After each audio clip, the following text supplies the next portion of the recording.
So in this video, what you're going to see is a mixed group of people coming from mixed backgrounds, a combination of clinical backgrounds and circus backgrounds. It's about half and half in this video. This person, for example, was an OT. He's not a juggler. And I want you to watch how they all create juggling in different ways and think about some of the intentions they might have. Not just looking at the juggling that they're creating, but thinking about what they might be trying to achieve with that juggling, right? So the idea is they took the same seminar as you, and they came up, this is what they did on their last day.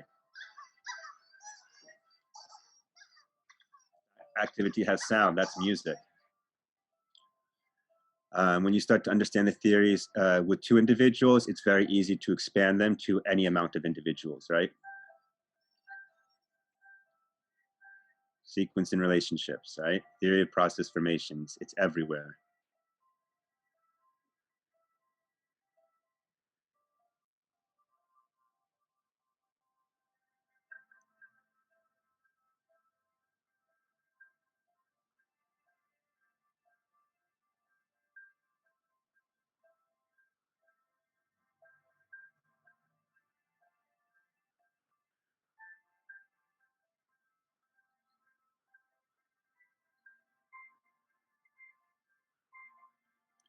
You see what I say now when I'm like, you know, learn the theory, but when you get to the practice, just let it go. Just let go. It's all about creativity. It's all about play. You know, we dig into the theory so that we can make that play accessible. Your job going forward now is just to create play.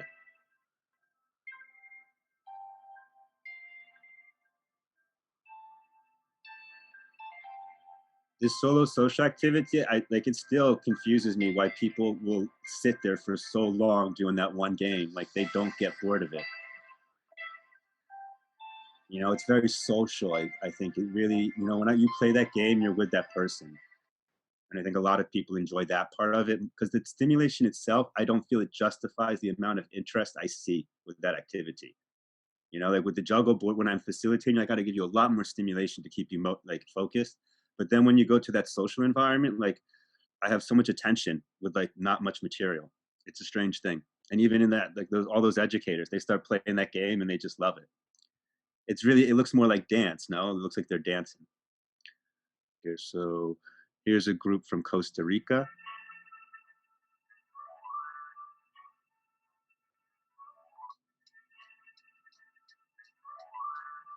You can see you can start to use all the body parts, right? We focused on using the upper body at first, but it applies to both sets of limbs. So anyone who doesn't have arms can use their legs to juggle, right?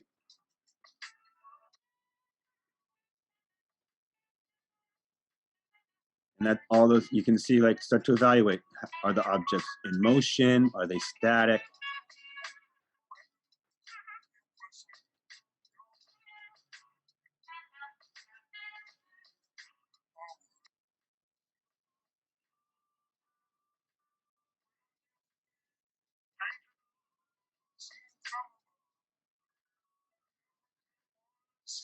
That's a good one. That one was a lot of fun. It was as surprisingly more challenging than it looks like. Because like when you're looking up and the balls are crossing, it's so confusing. Um, this is a different prop. Let me find a better one.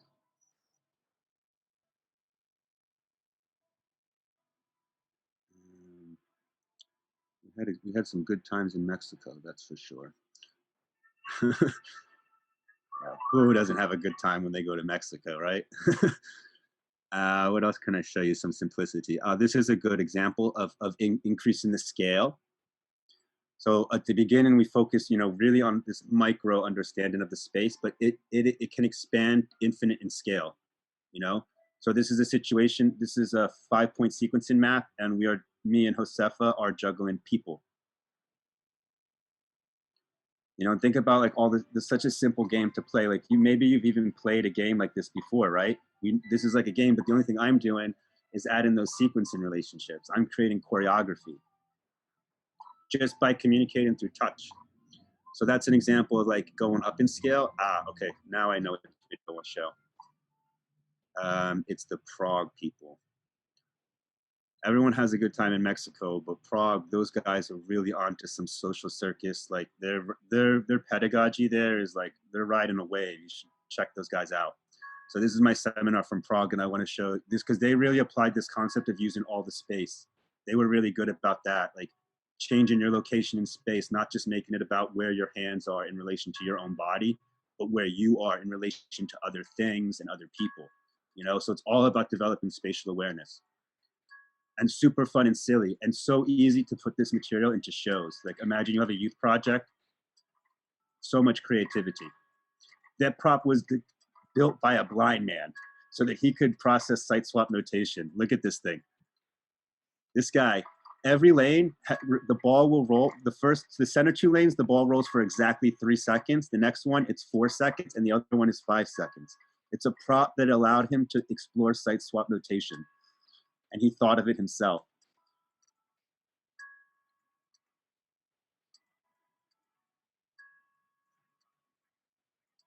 You start to see your aerial equipment in a different way, right?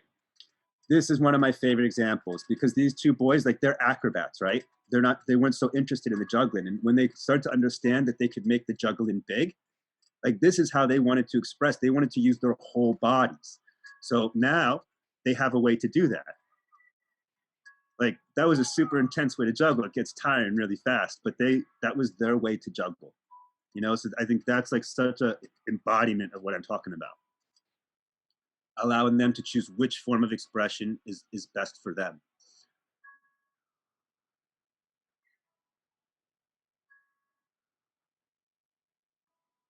So you start to see time in all of your circus props now, right? Hopefully, it should be inspiring. Scarves and rings are a really beautiful combination. So much material there, and also like very elegant as well. It's an elegant style of juggling. So, you know, for people who prefer that over like strength, scarves and rings, beautiful. Let's do one more and then we'll play. Um, yeah, I guess it's going to be these guys.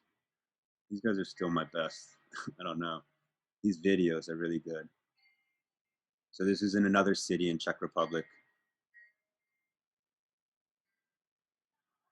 I feel like you guys would get along with these people.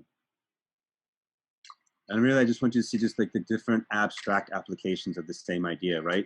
All of it looks so different. If you watch this video before you took this seminar, maybe it wouldn't have been as clear to you that everyone is doing the same thing. But that's what's happening. Well, these girls went a little bit more contemporary dance with it, but they are all stars. Like, just it can be complicated, or it can be just about the combination of dance and juggling, right?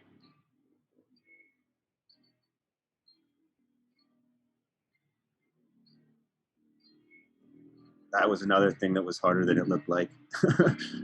This was beautiful. And watching these two women play, like it was just like watching children explore. Like it was like you could have turned back the clock and they were 4 years old. Like look at them, they're just exploring. And neither of them came into the seminar saying, I am a juggler, right? And look at the beautiful juggling they're creating.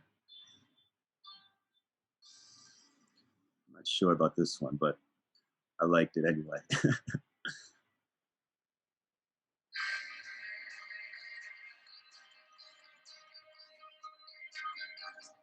You know, it really starts to get interesting, and you keep your kids engaged once you start adding in your location in space. When you start adding in movement in space yourself, like changing where you are with the juggling, it gets into, it really stops looking like juggling. It just looks like play.